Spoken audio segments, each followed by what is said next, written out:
Vasanta Panchami.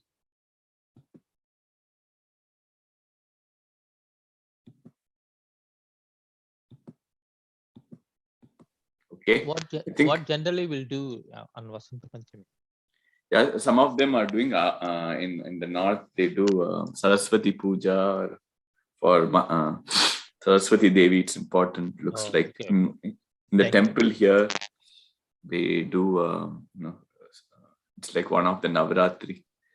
Oh, okay. Yeah. So I think we stopped at Gandharva Sevita, right? Uma Shailendra Tanaya Gauri Gandharva Sevita. That's where we stopped, isn't it? So it will be the next. Yeah, I think so. So the next nama is Vishwagarbha. From there, from that nama. So Vishwagarbha, basically Vishwagarbha, Swarnagarbha. That's sloka. If you're all there, we can start. Vishwagarbha. She has the universe in her womb. Like Vishwa is the universe, Garbham, the womb that we know, or the universe was delivered from her womb. She delivers the universe, and that's why she's also called Vishwamatha later on, one of the namas. Vishwa means all that is visible. That means the whole universe. So there is a part of the universe that is not visible, but whatever is visible, wherever the light passes and makes things visible, that universe, she is that is comes from her, and so basically that's what Vishwamata means, the whole universe. Swarna Garbha is the next nama, where Swarna, we know the gold. Swarna Garbha is the golden womb. We also know Hiranya Garbha, that is the equivalent meaning. So in this case, why Vishwagarbha? Why golden egg? What is that referring to? So in Hiranyagarbha is the first soul to be born, and it is different from Brahma, Vishnu, and Shiva. The subtle body consists of 5 vital forces. The mind, the intellect, and 10 organs is produced from these 5 basic elements. So this causes the soul to experience the result of actions, basically through Panchabhutas, whatever is being formed. Through that, we realize the soul, based upon it, the karma that it has been carrying over the several births or even the previous births, it expends it through the body that is formed from the 5 basic elements. And that subtle body has 2 parts. One is Hiranyagarbha, and the inferior is the subtle body of the living beings, it seems. The cosmic intellect is where, if you think about it as, 2 different parts of that soul, Hiranyagarbha is the cosmic intellect.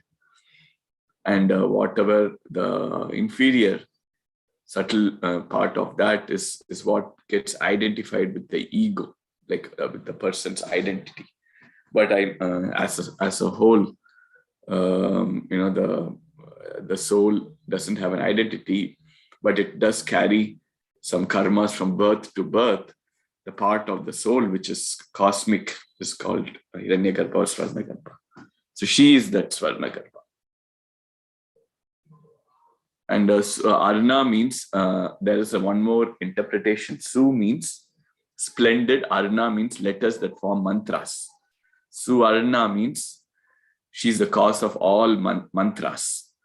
She said, we had one more nama before, Matrika Varna Rupini. Similarly, here the alphabets shine in her womb. Suvarna Garbha. The Arnas shine, Suvarna Garbha, in her womb, is what another interpretation is.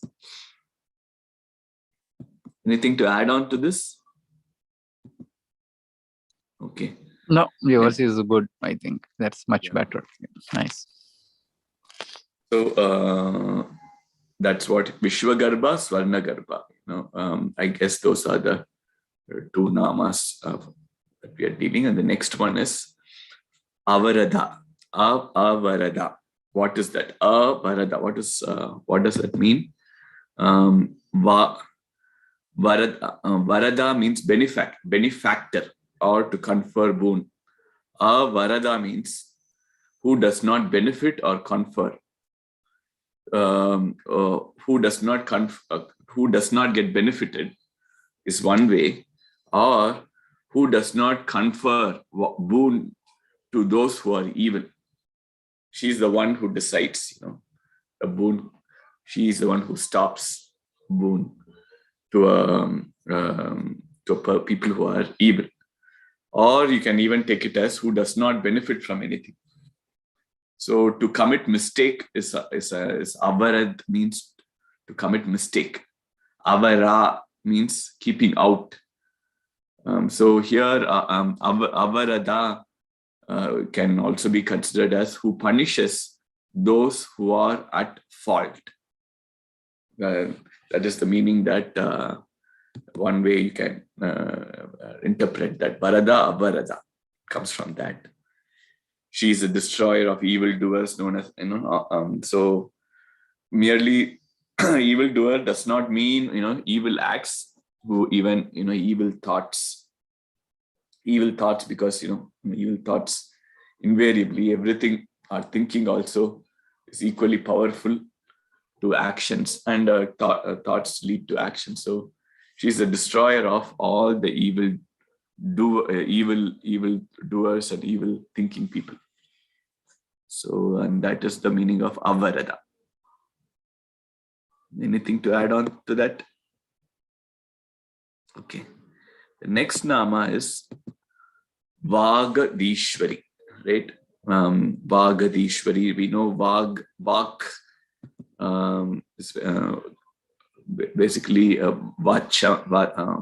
Vag means Vacha, Vagya, all means speech, voice, and all that. So for Vagada, she's the Ishwari, so who rules over speech. So Vagadishwari, it's very straightforward, one who rules over speech. Vagdevatas, we say, right, same way, Vagadishwari for them. The next now, anything else to add on to that, to Vagadishwari? So even in the Saundarya Lahari, right? Even in one of the things it says, this was composed with your own words. So here, origin of sound, she is the source of everything, all the sound, mantras, namas, and everything. So that's why, she's the Vagadishwari. Yeah. Yeah, Ruler of all mantras. Yeah. Mantras, yes. Dhyana Gamya. She can be attained by meditation. Gamya means, Gamyam, even in Telugu, we have Gamyam, right? Gamya, the word. I don't know in Telugu, what is Gamyam? Is it attainable? Goal? Gamyam means the object, destination. The destination. Oh, correct. Yes. Gamyam is destination in Telugu, yeah. Right? Okay. Yeah. So here, Gamya means attainable or perceptible. I don't know, maybe they are related. Dhyana Gamya, one who's accessible through dhyana, which is through meditation. So that's what that nama means. Dhyana Gamya. She's the ultimate destination for any meditation. One who meditates. Okay, good. And meditation is a process that enables one to explore the entire human potential within. And then I guess, we all look inwards in that process. Our level of consciousness is accelerated because of with attention, with intention, we are looking inside. So, and that's why, she can be attained by every individual looking into themselves, self-control, which leads to her as the ultimate destination. Well, the next nama is also, I like that one. Aparichedya, right? What is that? I guess aparita means not contained, not encompassed, not surrounded. So that is aparita. Chedya means to be cut, divided, or split. So aparichedya, if you combine the two, you can say continuance, or she who is limitless, who is continuous, or who is omnipresent. So she's continuous. She cannot be divided or cut into. So that's what aparichedya means. In other words, she's incomprehensible. But in this case, I feel continuous is very appropriate. She who is continuous, which doesn't have an end. It is continuous. It cannot be split. Okay. So the next nama is very straightforward. Jnanada, right? So Vishwagarbha, Swarnagarbha, Varada, Vagadishwari, Dhyanagamya, Parichedya, and Jnanada and Jnana Vigraha. In that, Jnanada is who gives knowledge, supreme knowledge or self. So da, whenever it ends in bestower, right? One who bestows knowledge, Jnanada. So, and then the kind of knowledge that is needed, like knowledge is the knowledge of the absolute Brahman. She alone is capable of that knowledge. So through the, that's all continuous. So dhyana gamya, jnanada, everything is related in the sense that she reveals herself through through dhyana here, and again here also it talks about jnana. She's the bestower of jnana, and there is also a sutra where that talks about jnanam bandha. So this means limited knowledge is bondage. Okay, and so even knowledge is bondage. That limited knowledge. So it has to be the knowledge of the unlimitedness, right? It implies that knowledge when that's limitless, that is when you feel liberation. Right? You have the entire knowledge. So here we are not talking about the limited knowledge, but more about the limitless knowledge, which is the liberation which leads to liberation. Jnana Vigraha. She gives knowledge, is what we said before. Here we are saying knowledge, she herself is knowledge. So, the sage Ramana Maharishi did not initiate anyone through mantras, it seems. He used to initiate his disciples by a simple glance. The glance used to transform a person. What is the result of such transformation? Conscious experience is much more than physics plus biology. What sets human conscious apart from others is that we have the power, when we realize our true selves, when you get into that.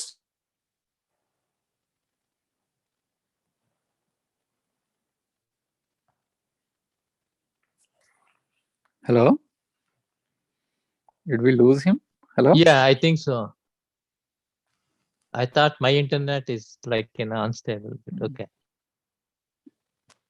Yeah, his headset, maybe something happened. He's there, probably he's talking, but he's not realizing that we are not able to hear him. I need to have a chat message.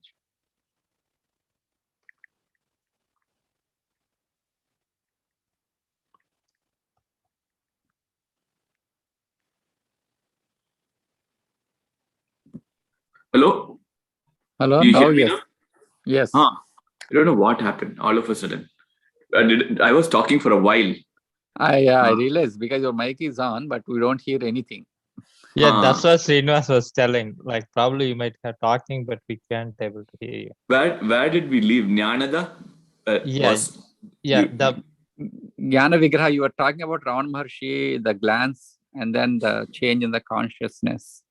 Yes. So no, I was basically saying in Jnana Vigraha, she's the body itself is knowledge.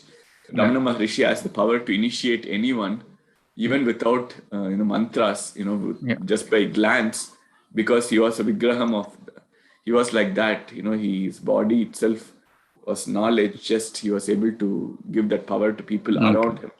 Yeah. And that was an example of how the Vigrahas, Mata is just by being near her, we will get the knowledge. Yeah. So next is the next set of slogas. We can go. I think we still have 15 more minutes. So Sarva Vedanta Samvedya. Right. That is the next Nama. So Sarva Vedanta. We know Vedanta, or the Vedanta itself, it says Anta of Vedas, which means the Saramsha of the Vedas is Vedanta. It is the highest knowledge summary, whatever you can call it. And there are Vedas are 4 types, but one is Brahmana, Aranyaka, Upanishads. So basic mantras, Brahmana, Aranyaka, and Upanishads. Yeah. Samhita. Mantras, First one is called Samhita. Samhita, right? And Samhita is mantras. But mantra part. Yeah. So, and then the ritual part, which is the Brahmana. And Aranyaka is the combination of rituals and study of Atman. And then finally the Upanishads. And I think these are related to, when you are in Aranya stage of your life, you go to the forest. Vanaprastha. Vanaprastha, you do that third one, right? Yes. Finally, the Upanishads. The first 2 are like actual rituals kind of thing. The second one, Brahmanas, I think they talk about what to do, when, how to set up the yajna, and all those geometry, all those things come under that also, the mathematics and everything. Actual process. Mm-hmm. Yeah. And those processes, we all think, these rituals are all not, they are all maybe blind, but it's important. They are very, that's the reason, like, for everything we know in scientific, everything we need to follow step 1, step 2, step 3, a procedure. Otherwise, even it won't come. Like if you, Swami Chinmayananda says, he gives an example, if you put the seeds, and then you need to put the water, and then you put the fertilizer, and then you need to put the weed killer and all that. So before putting the seed, if you put the fertilizer and then you put the seed, all the weeds will grow, right? Like that, and the seed will not grow. So everything you need to have a procedure, and that is why, even if you know the mantras, you need the yantra, and you need the exact way to so I'm diverting here. Basically, Brahman, everything is important. And then Aranyaka is the combination of rituals and study of Atman. Slowly we move to the study of Atman in our life too, when you reach that stage. Finally, the Upanishads, and they are the monument of spirituality. Upanishads are the highest knowledge, and that's why they are called Vedanta also. Vedanta is Upanishads. There are several Upanishads, and basically, formulated the different section of the Vedas is also. Hello, are you able to hear me? Yes. Yeah. Okay. Is also able. He also wrote Brahma Sutras, which is considered condensed form of Upanishads, and without diluting the teachings. And even in Bhagavad Gita, right? I am Krishna says, I alone am the father of Vedanta and knower of Vedas. Father of Vedanta. So Veda Vyasa, you know the Vedas, and then you come up with the Vedantas. So he's the father of Veda and he's the knower of Vedas. She can be realized. Okay. Anyway, coming back to this, Sarva Vedanta Samvedya, she can be realized through Vedantas. In other words, her true form can be realized only through Vedanta that provides the subtle knowledge required to realize the Brahman. So if you think about what the word Samvedya means, to be understood or learned, she who she through Sarva Vedanta Samvedya, she who is to be understood or grasped through all Vedantas or Upanishads. Okay. The next nama is Satyananda Swarupini. So she is in the form of truth. Satya Anantam. I think I forget. Satyam Anantam Brahman. What is the three important Satyam qualities? Jnanam Anantam Brahma. Yeah, that is a Mahavakya, right? Satyam Jnanam Anantam Brahma. Yep. Is it in Taittiriya Upanishad? Or is it, maybe I don't know where. In which Upanishad that Mandokya, maybe. No, Mandukya, definitely not Mandukya. I read a couple of things. Yeah. Okay. It's not that. Satyam Jnanam Anantam Brahma, right? So in that, here we have Satyana. Those are the qualities that's what we know. Here they are talking about Satyana Ananta. Ananda, sorry. Oh, here Ananda, here they are talking about Ananda, which is the eternal happiness. Satya is the truth. Satchidananda, that is different. Yeah. Satchidananda. That I was trying to relate to that one. So eternal happiness cannot be attained without knowing the truth. And the truth leads to eternal happiness. And to attain bliss, truth cannot be overlooked. Here, truth means the philosophy of Advaita. In Taittiriya Upanishad, Brahman manifested itself as all things around us. Those who know Brahman call it truth. Therefore, truth means Brahman. The You one don't and say the one. Brahman. It's Brahman. Yes. Brahman. I always say that. I know. So I know. I have to correct myself. Brahman, Parabrahman. Yeah. I always pronounce it as Brahman. Brahman. The one and the only one that exists all across the universe in the form of different objects. If this truth is realized, it leads to Ananda, which is the happiness. So the Satyananda Swarupini. This nama also refers to her eternity, the unequal nature of the Brahman, Satchidananda, basically, like you said. Satchit Ananda, right? Yeah. And Chit refers to the Chaitanya, isn't it? Satchit Ananda. Yeah, it is the consciousness. The Chaitanya that's everywhere. Eternal consciousness and bliss. Bliss, Satchit Ananda. So Satyananda Swarupini basically means one who is in the form of Satya and eternal happiness. Yep. And that is what, even when I listen to Brahma Kumari Samaj talks, constantly they say, you have to tell yourself that you are always happy. That is your true state. Yeah. And anything that makes you any situation, if you keep reminding yourself your true nature is happiness, that is you have to keep on saying that. Mm-hmm.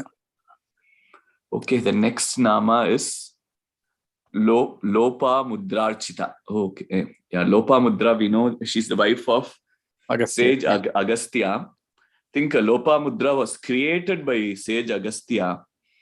If I remember the story, I think he created her and made her the princess, gave it to the king of Vidarbha or somewhere around that area. So, Lopa Mudrarchita. This is a very important nama because when Hayagriva was reluctant to share Lalita Trishati, right? Lalita with Sage Agastya, due to restrictions imposed by Lalitambika itself, she appeared along with Shiva before Hayagriva and asked him to initiate Agastya into this. So she said, it is rendered by both of us. So by reciting this, she's also known as Sarva Purtikari, completion of everything. By reciting this, all unfinished karmas are fulfilled, leading to liberation. So you can initiate this to Agastya, whose wife worships me with great devotion. So we know Agastya got this only with the help of his wife. Her devotion to Mata made him, basically made Hayagriva to give this upasana to Agastya. Such was the devotion of Lopamudra to Lalitambika. Okay, and Lopamudra was, was known for her intellect and also beauty.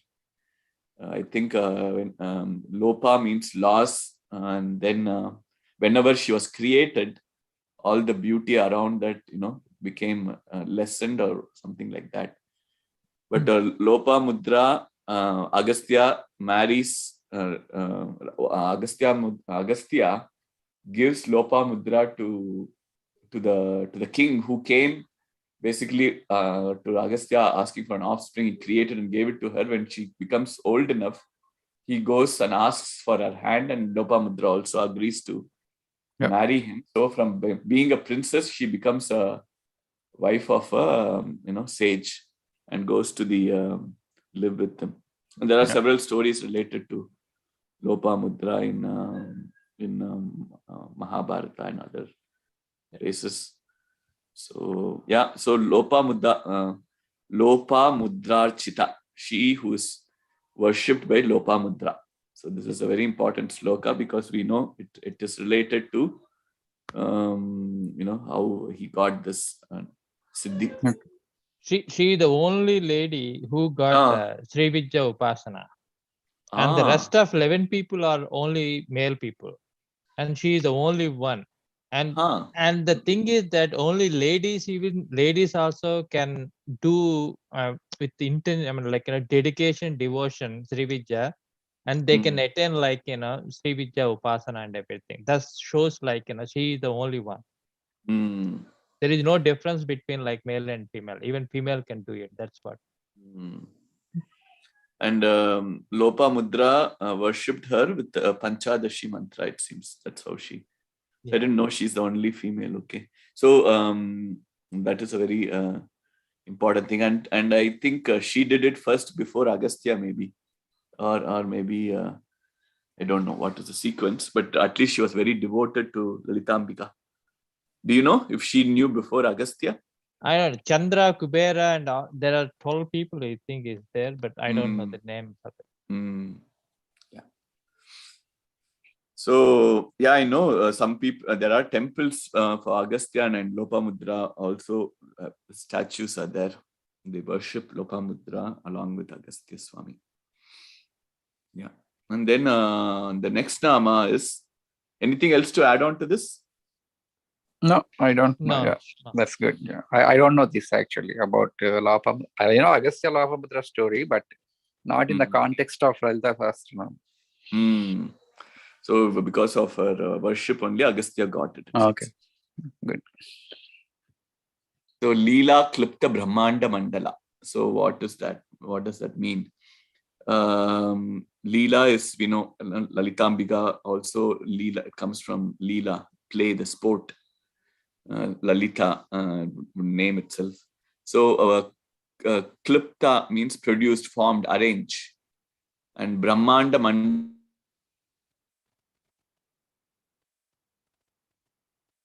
is the cosmic, the entire, she handles the creation of the universe with ease, as if it is a sport. She framed rules and regulations for the three acts, creation, sustenance, and death. The divine law is the law of karma. Without transgressing the law that she created, she does this play, this sport. So Leela, it's kliripta, kliripta. La is the, ra is the, right? Kliripta. Right. There is la and also r, kliripta. Oh, okay. Yeah. Because kliripta, if I write it in English, KLRUPTH. Oh, okay. I didn't see that even in Telugu or in English. I never saw R there. Yeah, in the Sanskrit, I see klirupta, and also the English translation, that's how they have written. Leela klirupta Brahmanda Mandala. I don't know, when you say it, the R becomes hidden or whatever. Hard to say also. Yeah. Even in Telugu Lipi, I didn't see like a Ra Yeah, sound I didn't or see anywhere. that Rukaran there. It's only Kla. Klupta, yeah, that's what he only says. I need to check that.